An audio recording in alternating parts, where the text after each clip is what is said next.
Olá pessoas, na aula de hoje, capítulo 10, tópico 2, câmara escura e trajetória da luz. Tá? Destacando os principais pontos aqui, ele faz uma referência histórica no início do texto, ok? E ele vai apresentar para a gente a chamada câmara escura de orifício. Câmara escura nada mais é do que uma caixa onde a luz só pode entrar através de um orifício, de um furo em uma das faces. Tá? Então, todos os raios de luz vindos aqui do objeto, eles vão encontrar a face da câmara, ou vão ser bloqueados, ou vão conseguir penetrar através única e exclusivamente do furo. Tá? Então não precisa aqui mostrar todos os raios que estão vindo refletidos do objeto. Tá? O desenho mostra somente as extremidades. Então aqui a extremidade superior do objeto, ao entrar na câmara, ela vai ser projetada na parte inferior do fundo da câmara. E vice-versa, né? Um raio de luz vindo da extremidade inferior do objeto vai ser projetado na parte superior do fundo da câmara ao entrar pelo orifício. Então a imagem projetada aqui, ela vai estar de ponta cabeça. Em outras palavras, ela vai estar invertida. Tá? Então o objeto ele está de pé, né? Quando a luz proveniente do objeto entra na câmara através do orifício, ela é projetada invertida, de cabeça para baixo. Tá bom? Aqui ele vai destacar também os princípios da ótica geométrica, né? O princípio de propagação retilínea da luz e o princípio da independência dos raios luminosos. Quer dizer, a gente explica a projeção de imagem no fundo da câmara escura justamente porque a luz se propaga em linha reta. Tá? E os raios de luz, ao se cruzarem, eles não interferem na trajetória um do outro. Então isso aqui já explica os dois princípios. Uma outra maneira de você se referir ao princípio de propagação retilínea, por exemplo, é a projeção de sombra. Tá? Uma sombra só é projetada porque a gente parte do princípio de que a luz se propaga em linha reta. Isso do ponto de vista da ótica geométrica.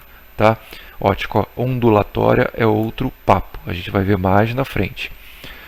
Aqui, tipos de feixes de luz. Tá? Aqui eu tenho feixe paralelo, feixe convergente. O feixe ele vai para um único ponto. E o feixe divergente é um feixe que se espalha.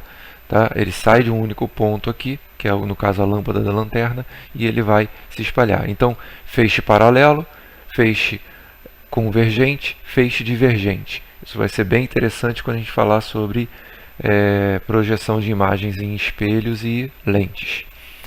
Aqui ele começa a matematizar, né? Então eu tenho aqui o objeto, no caso a lâmpada, tá? E ele coloca O para identificar a altura do objeto. P é a posição do objeto em relação ao orifício, à frente da câmara.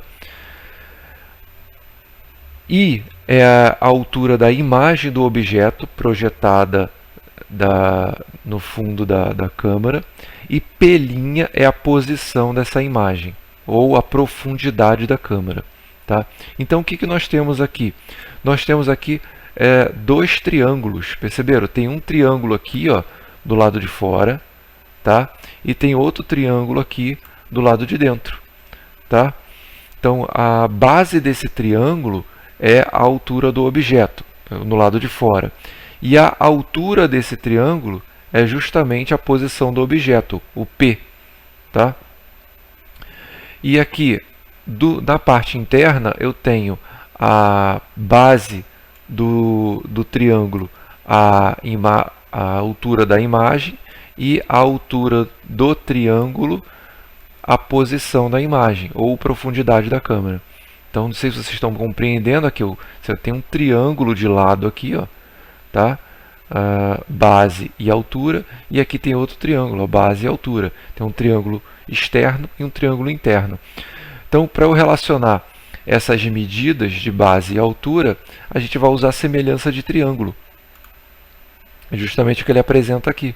Tá? Então, ele compara a altura do objeto, aqui, a altura do objeto com a altura, perdão, contei errado, a altura da imagem com a altura do objeto, posição da imagem com a posição do objeto. Você pode inverter essa fração, tá? Contanto que você mantenha a mesma proporção. Você compare objeto com imagem e posição com posição, tá? Aqui, exercício resolvido. Então, esse tipo de exercício que a gente vai ter é um exercício de regra de 3, basicamente. Tá? A semelhança de triângulo, ou teorema de Tales, ou regra de 3, partem todos do mesmo princípio, razão e proporção. Então, eu estou comparando duas medidas proporcionais com outras duas medidas proporcionais. Então, aqui, para uma situação de câmara escura apresentada anteriormente, considere a altura do objeto de 10 cm, sua distância até o orifício 25 cm e a profundidade da câmara 15 cm. Qual será o tamanho da imagem? Então, na ordem aqui, ele está dando os valores do O, do P e do P'. Então, substituindo aqui na proporção, o I é quem eu quero calcular, tá? Então, o valor do O é 10, do P' é 15, do P 25. Multiplica cruzado aqui, foi o que ele fez, aqui 25i é igual a 10 vezes 15, 150. O 25 passa dividindo, calculei aqui, achei o valor da imagem. Certo? Por hoje é só, até a próxima.